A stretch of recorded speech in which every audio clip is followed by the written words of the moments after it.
Hi friends, आपण करणार आहोत आज बीटरूट सॅलड।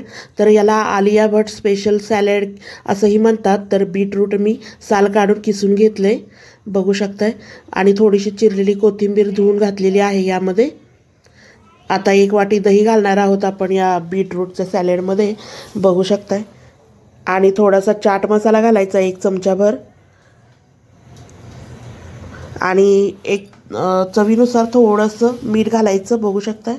मस्त हलवून घेऊयात सर्व एकजीव करून। आता तडका पॅनमध्ये मी मोहरी तडतडायला ठेवलेली होती। आता थोडेसे जिरे घालून घेते। जिरे छान तडतडले म्हणजे आता आपण यामध्ये 7-8 कढीपत्त्याची पाने घालणार आहोत, बघू शकताय, आणि चिमूटभर हिंग घालायचं।